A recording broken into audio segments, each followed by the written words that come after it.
The story begins with Ivy, a confident and captivating 22-year-old woman known for her striking appearance and sharp intellect. Her long, wavy chestnut hair cascades down to her waist, and her almond-shaped eyes shift between green and hazel depending on the light, mesmerizing anyone who catches her gaze. Ivy has always had a magnetic presence, turning heads effortlessly with her natural beauty and self-assured demeanor. Beneath her confidence lies a sharp mind, one that often feels like both a gift and a curse, as she can see through people's intentions with unsettling clarity.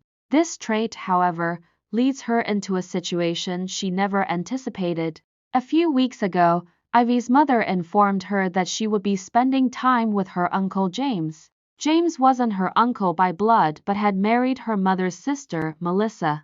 Ivy hadn't seen James in years, remembering only fragments of a man who seemed larger than life, tall, rugged, and endlessly charming. Back then, he was the kind of man who commanded attention in a room, always quick with a joke and a warm smile. But when Ivy arrived at James's house, she immediately sensed that something had shifted. The vibrant man she remembered now seemed weighed down by life, his energy dulled and his laughter almost a memory.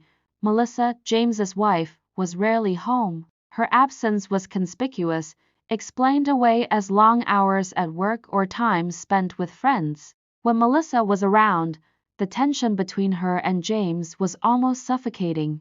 Their arguments, barely muffled by closed doors, were laced with accusations and resentment. James, however, never fought back. He absorbed Melissa's frustration in silence, his stormy blue eyes revealing the depth of his exhaustion.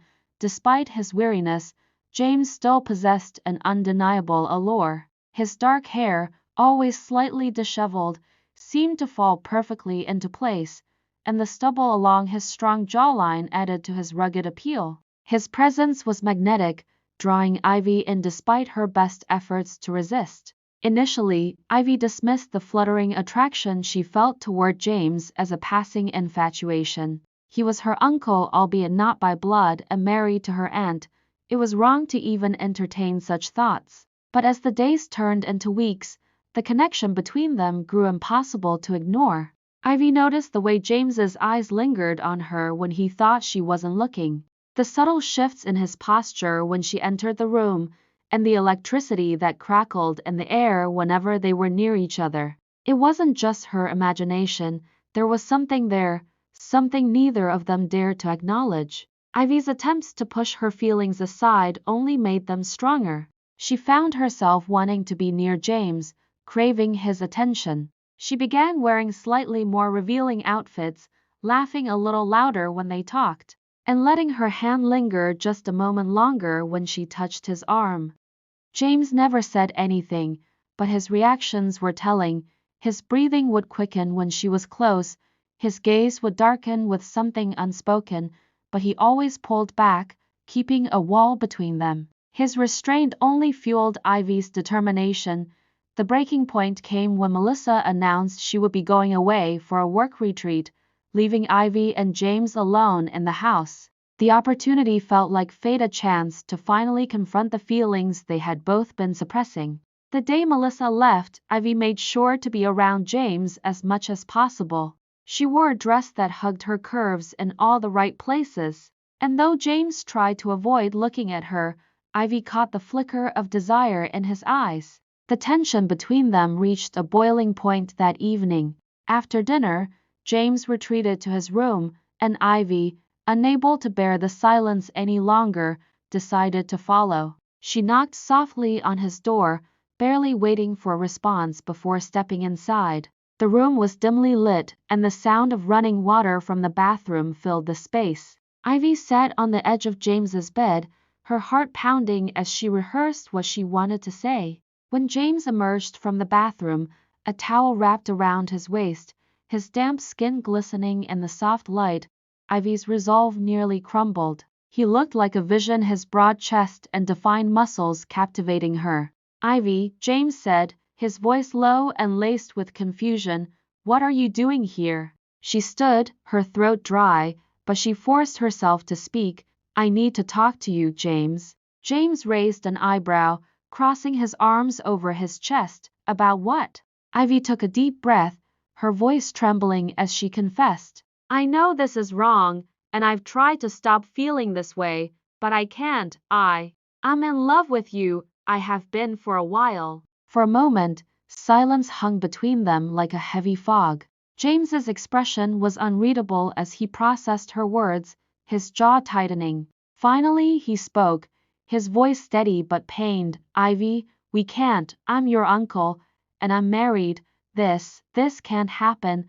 Ivy stepped closer, desperation filling her voice. Melissa doesn't care about you anymore, James. I see the way she treats you.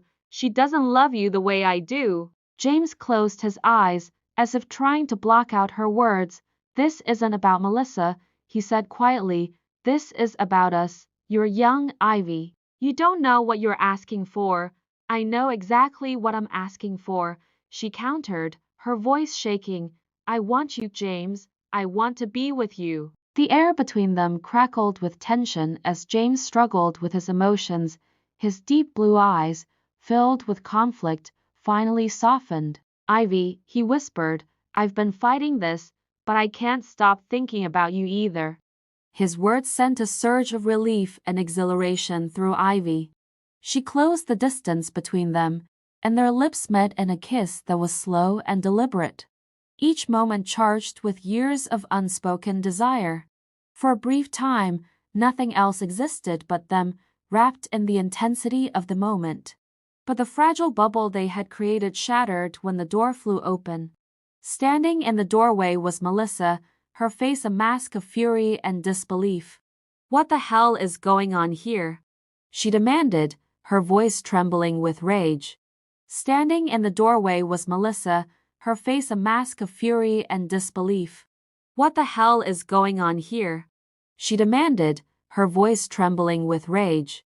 Ivy pulled away from James, her heart sinking as reality came crashing down. Melissa's eyes darted between them, her anger building with each passing second. You little how dare you, Melissa spat, stepping toward Ivy with clenched fists. How could you do this to me? To our family? Melissa, wait, James said, stepping between them, his tone pleading. It's not what you think. Not what I think, Melissa screamed, her voice cracking. I just walked in on my husband kissing my niece. What else could it possibly be? The confrontation spiraled into chaos as Melissa unleashed her fury. Her words cut deep, each one a sharp reminder of the betrayal Ivy and James had committed. Ivy tried to apologize, her voice faltering, but Melissa silenced her with a glare. You were like a daughter to me, Melissa said, her voice trembling with emotion. And this is how you repay me. Tears streamed down Ivy's face as the weight of her actions crashed over her. She had destroyed a family, and there was no undoing the damage. Melissa's final words were cold and resolute. I want you out of this house, now. James tried to intervene. Melissa, please. No, Melissa snapped, her tone unwavering. You don't get to defend her, James. She's leaving. Ivy nodded, her voice barely a whisper. It's fine, she said, her words breaking under the strain of her emotions. She gathered her belongings with trembling hands and walked to the door. The sound of the door closing behind her felt final, a grim punctuation mark on the mistake she could never take back. As Ivy walked away from the house, the weight of what she had done settled over her like a heavy shroud. She had crossed a line that could never be uncrossed, leaving a trail of hurt and betrayal in her wake. Now, she was left to face the consequence alone.